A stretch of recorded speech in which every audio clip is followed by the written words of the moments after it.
Okay, good morning, grade 12. So, isa lang aking estudyante, si Brix lang, very good. Talagang ito ay susunod na Good morning, grading. Prof. Bibigyan na talaga kita ng maganda-gandang grade. Okay, so wearable technology na tayo ngayon, ano po? So, also known as wearables or fashion technology. So, mute kita ha, kasi, yan. So, wearable technology is a general term which encompasses a field of smart devices that are worn on the body. So, siguro naman pamilyar ka na naman dito, Bricks. Kasi almost all the time nakikita natin na eto, yung mga wearable technologies na yan. So, talaga namang napaka advanced na talaga yung ating technology. Di ba? So, can you imagine that na meron tayong mga ganyan technology na hindi natin talaga mapipigilan na mag-grow at mag-grow. Di ba? Ayan. So, this technology is also considered as a trend in media and information. As with it, people and access information through media in a much faster manner. So, in this kind of situation, so like for example, yung smartwatch. So, while you are running, so definitely siya ay nakasuot sa wrist mo. So naka-count niya yung ilan yung kilometers na ano mo na natatakbo mo, parang gano'n. So medyo talagang advance. Okay. Then also, earlier versions of wear devices clip to the body. Ayan, nakaklip siya or on pieces of clothing. So, parang mga ganyan. Dati, ha. So, pero itong ngayon, as of today, advancement in technology allowed powerful sensors to have direct contact with the skin. Ayan. So, napakadami niyan. So, thus the tech gravitated to other body parts. So, ayan nga, pwedeng sa wrist, pwedeng fingers, chest, forearms, ears, eyes, forehead, temple of anywhere else you can think of, yes, even those parts. So, yan yung mga iba't ibang wearable technologies na talaga namang very high technology kahit nasaan mang parts ng ating katawan. Then, according to Wearable Devices Magazine, so Likigan, so noong 2016, sabi niya, ito daw mga characteristics ng wearable technology ay mayroong iba't ibang tsura. Parang katangian, parang ganyan. Okay? So, unang-una, performing computer-related tasks such as laptops and mobile phones or mobile devices. So, yan. So, can you imagine that yung talagang mga wearable technology na yan or wearable devices, so, siya talaga is computer-related na parang ginagawa din ng or ipine-perform din ng mga laptops and then mobile phones. Siyang siya. So, talagang very high technology pagdating sa mga ganyang wearable devices. Ano po? Then, also, yung kinagandahan nito, meron siyang sensor. And then, meron siyang scanner. Ayan. So, talaga namang pag sinabi niyang maglalakad ka, so mabibilang niya kung ilang yung walk na nagawa mo. So, for scanning, yung heartbeat, para mga ganyan, lalo sa wristwatch na smartwatch na ganun. So may scanner siya kung ano yung health benefits na makikita mo doon directly to our smartwatch. So medyo mahal nga lang, nasa 12K. So kung nakikita mo on a commercial ng Huawei, so 12,000 yung smartwatch pa lang. Ano? Pakamahal. And then have some form of communication, then it capability and allows to wear. Yun ang kinagandahan nito. Then you can access information in real time. So meaning to say, kapag to ay nakasuot sa yung kahit saang parts ng katawan mo, like for example nga, doon tayo mag-focus kay smartwatch. So siya ay naka-Bluetooth to our cellphone. And then, kapag may tumawag, so hindi mo na kailangan pindutin yung or ilabas yung phone mo. So you can communicate dun sa tumatawag sa'yo by the use of your smartwatch. So ganun ka-high-tech, ano? Napakatindi. Okay? And then, you can also input data. So, pwede ka makapag-input dun ng data. Like, for example, yung weight mo, ano ba, yung BP mo. So, ganun. Marami siyang mga input na pwedeng ilagay na data. And then, syempre, meron din siyang local storage. So, kumbaga parang talaga, para siyang computer na talaga siya. Kasi pwede ka makapag-store. So, meron siyang mga memory. Okay? So, it depends on its size kung ilan yung memory na ilalagay mo doon. Okay? Matagal na rin po yung ganyan, no, sir? Oo, matagal na din. Talagang well-developed lang talaga ng mga inventor. So, kung paano nila i-develop pa. Okay, so wearable technology is growing to be one of the fastest rising innovations. So, yan. So, di ba sabi ko sa inyo before na every 2 months, so itong mga innovation pagdating sa ICT industry, so ito ang pinakamabilis. Itong mga wearable technology. Kasi talaga naman siyang best seller, kung tawag parang ganun. Best buy. Parang mga ganyan, yung tipo. Kasi madali siyang mabilis siyang makonsume ng mga gusto talaga ng mga wearable technology. Yan, like for example, yun nga yung smartwatch. So because the new age of wearables are loaded with smart sensors. So kaya siya tinawag ng mga smart. So kasi may mga sensor siya that can track our movements. Ayan, pwede tayong kunyari tatakbo, maglalakad, magbabike. And then parang mayroon pang mga reminders na ganyan. And also biometrics. Pwede rin.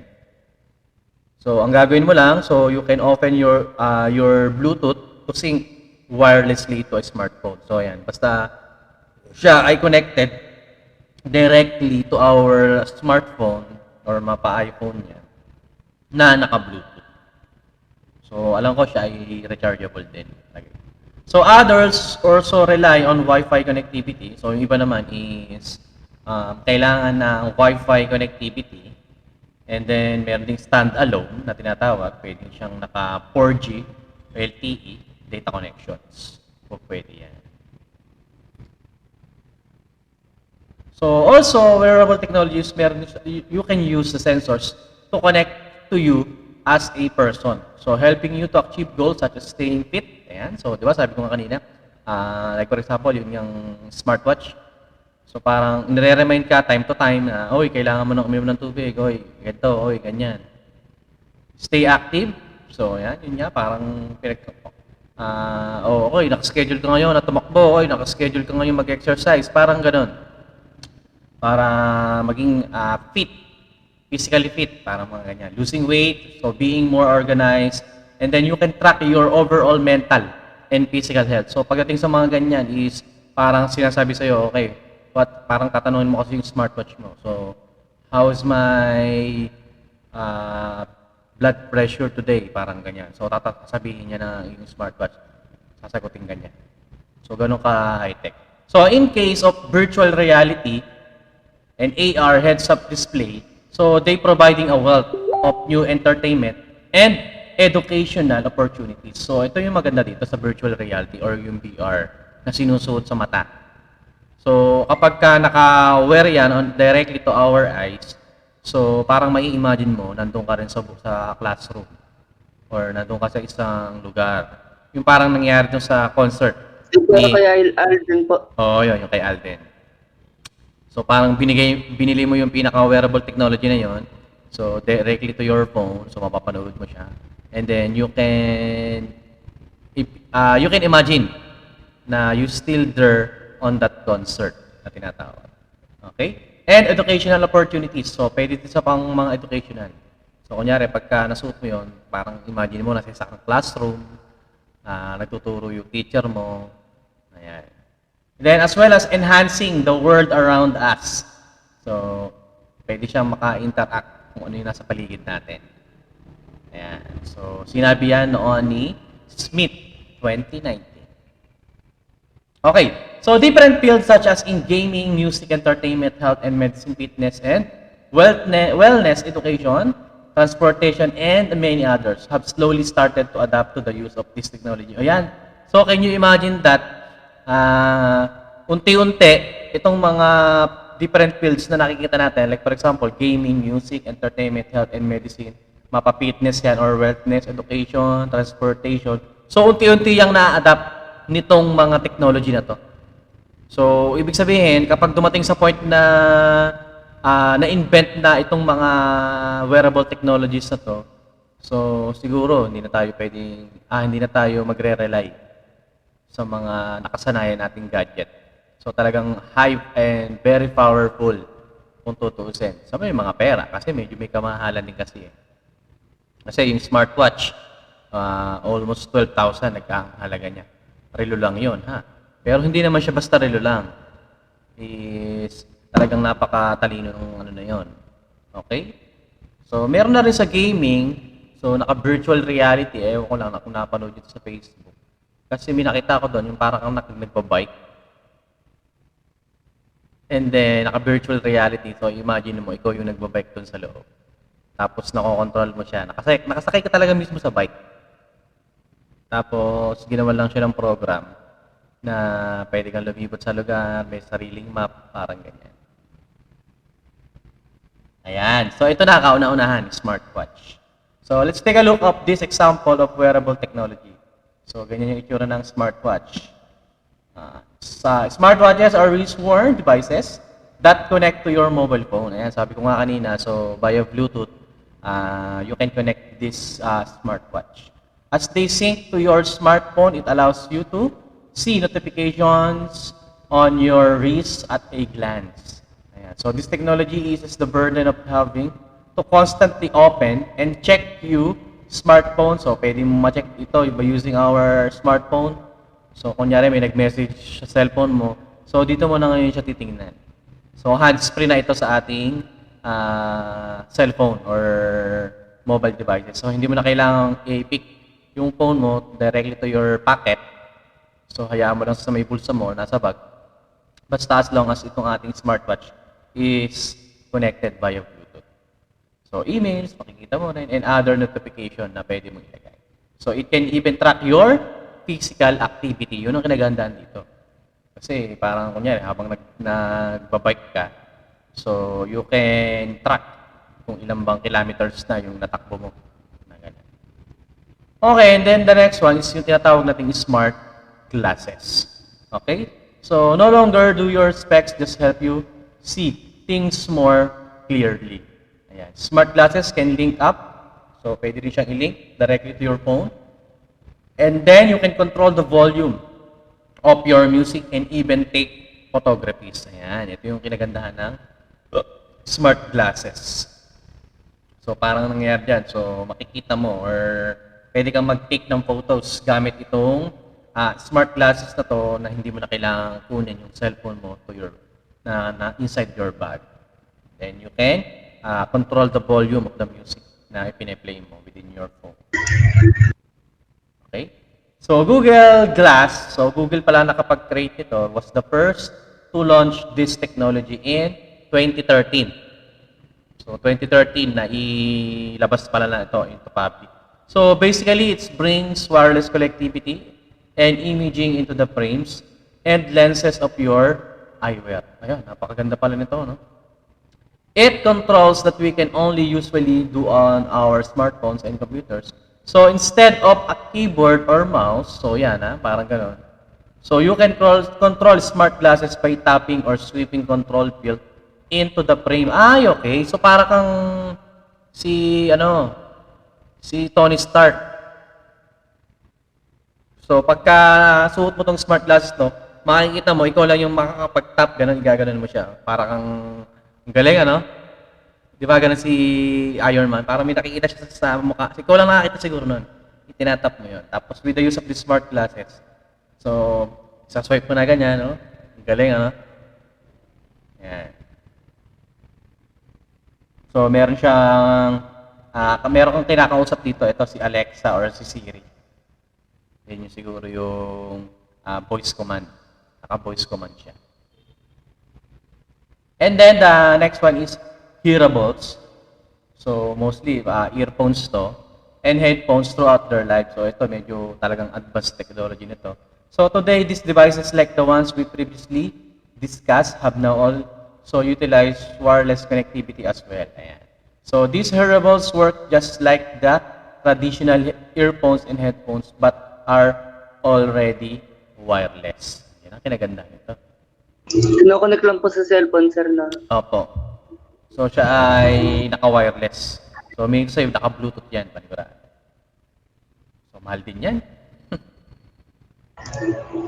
Kakahal din yan ng libo rin niya, mahal din. So, the most popular example is Apple AirPods. Ayan, Apple AirPods. So, those true wireless earphones that offer quick access to the Siri voice assistant. So, meron din siyang voice command, voice assistant. However, these hearable aren't only for music or entertainment, but some are actually used as smart hearing aids. Ayan, so parang hindi lang daw siya pang music, pang entertainment. So, you can use this as a hearing aid sa mga medyo mahina na yung pandinig. Okay.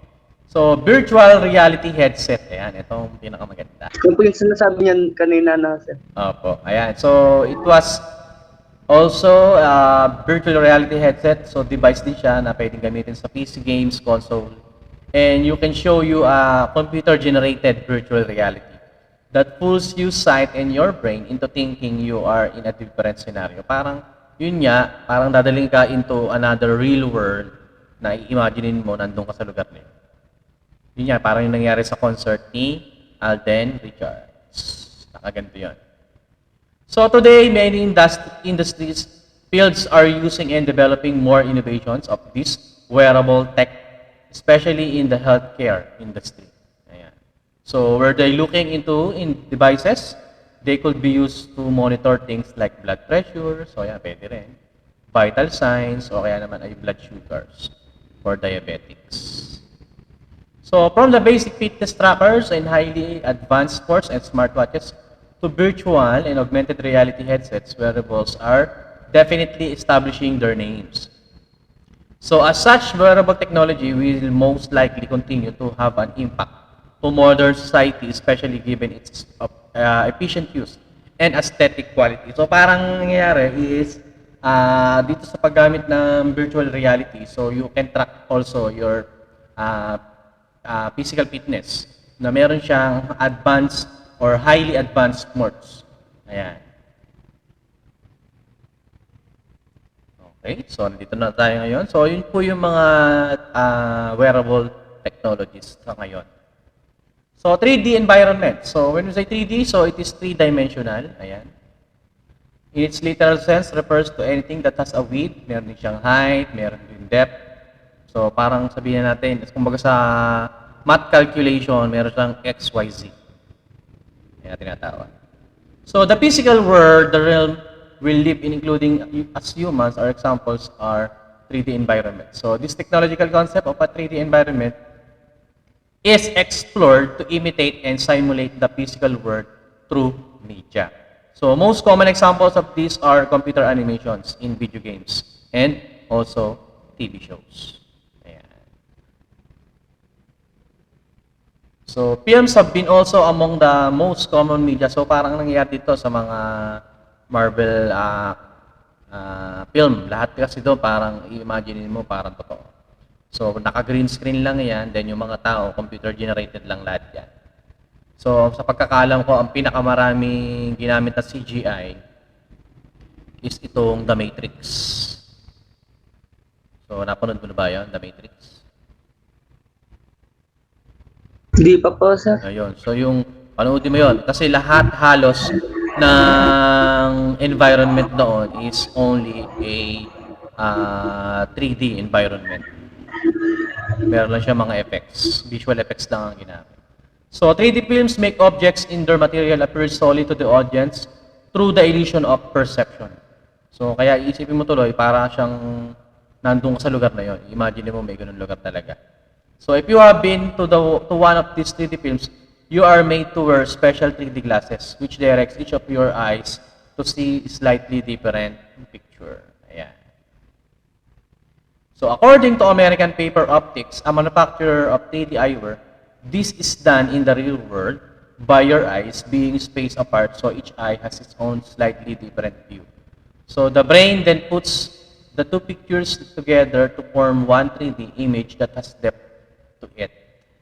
So another 3D technology which have existed for actually quite a while now So, yung 3D printing. So, kung familiar ka sa 3D printing, so parang i-edit mo siya directly to your computer, and then if you want to print that material, so parang makakapig pa rin talaga siya ng ganong itsura.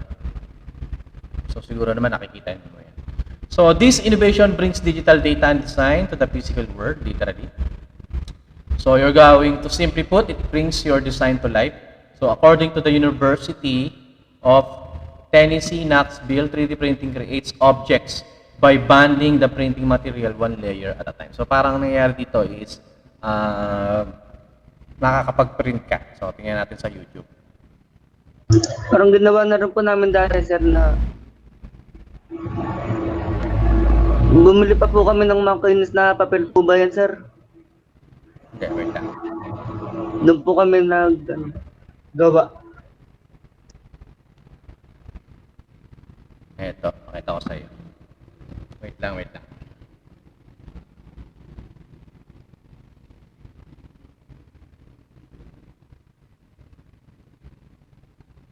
Ayan o.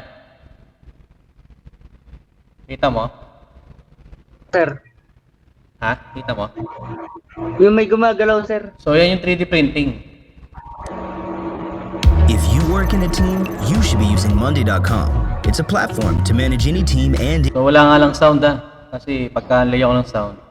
any workflow, Naglalag. marketing, sales pipe. What's up, my brothers? Today in this video, I'm gonna show you unboxing and review of a cool 3D printer Galing ano? that is Artillery Sidewinder X1.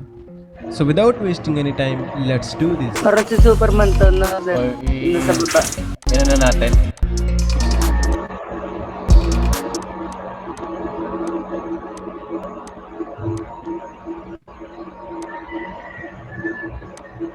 Yan na siya. Superman nga bata, sir. Yan natin. Mahal yan.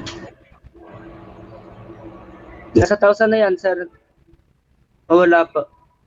Yan na.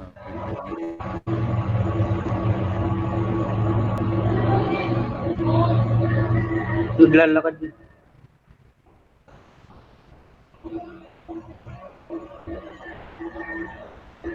So, parang mamimili ka ng position.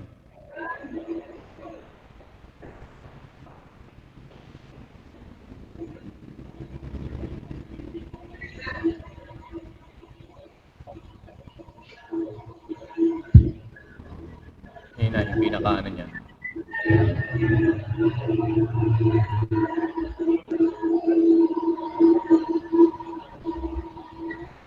Ang galing ano? Opo, sir. Sino kayo nakadiscover na, sir? Grabe, no? Talagang ang technology natin ngayon, napakatindi.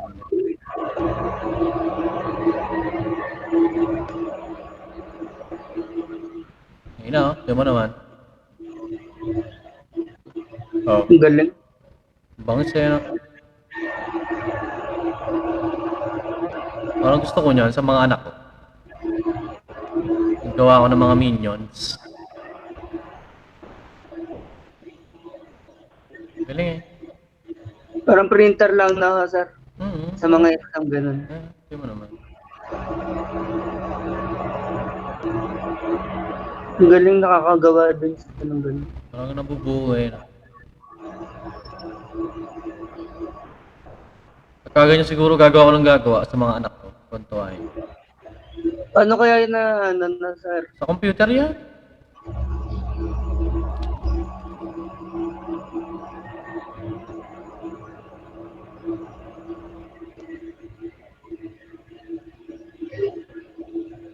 Pwede na rin yung ibenta, sir. Oo. Ganun. Gagawa ka ng mga action figure.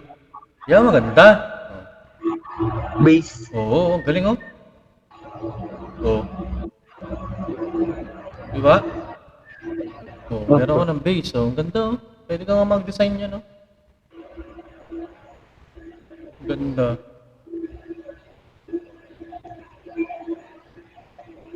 Ayan, ito, maganda to, malaki.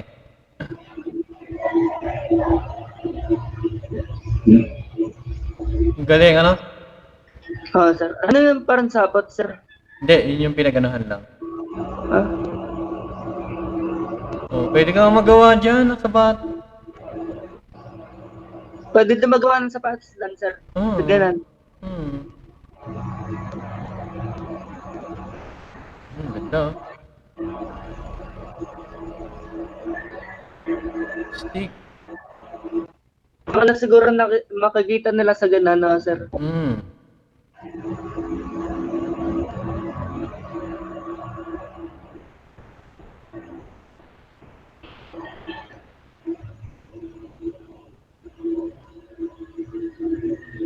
Galing.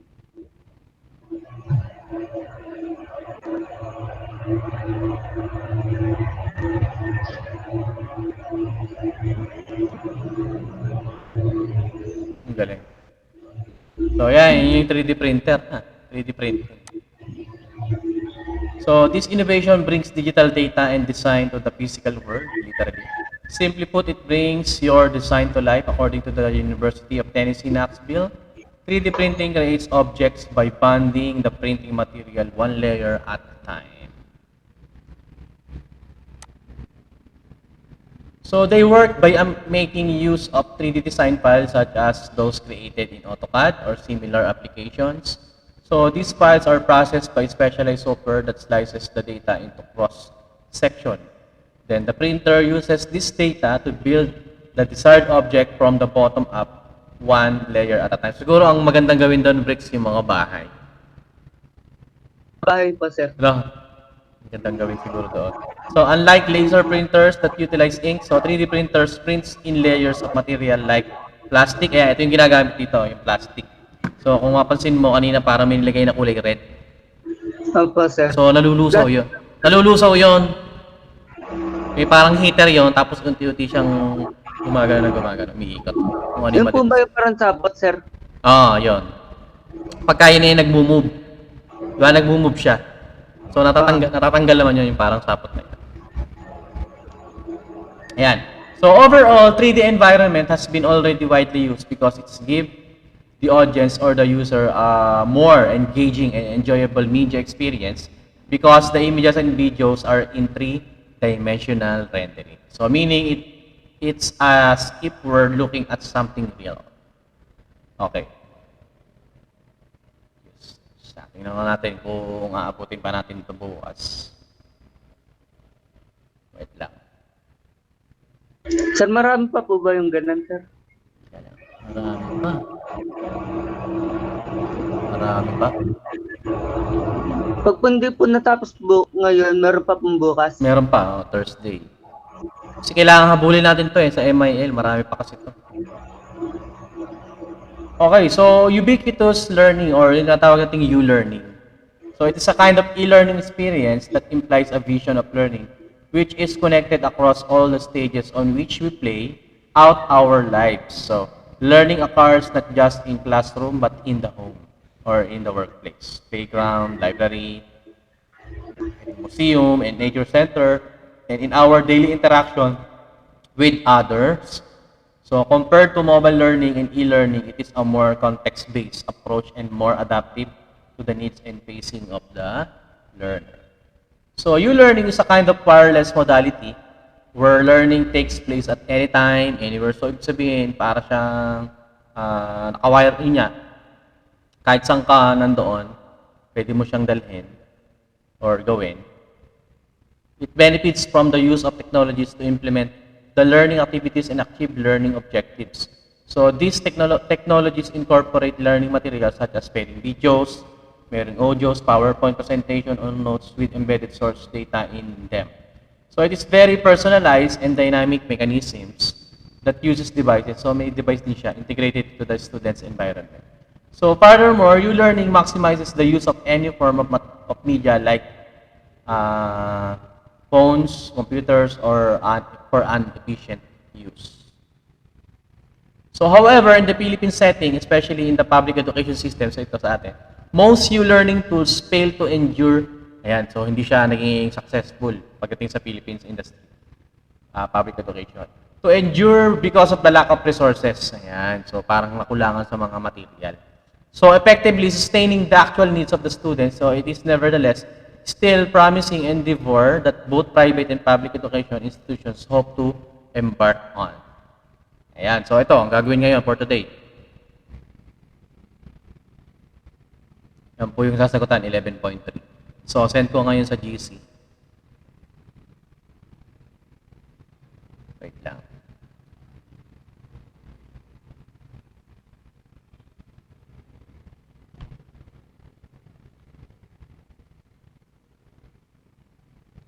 Sir, yan po ba yung sinasabi ko po kanina, yung 11.3? Apo.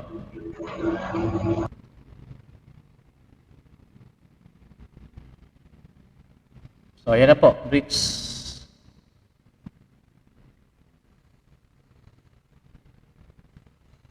Yung 11.1 po, sir, wala pa po yun.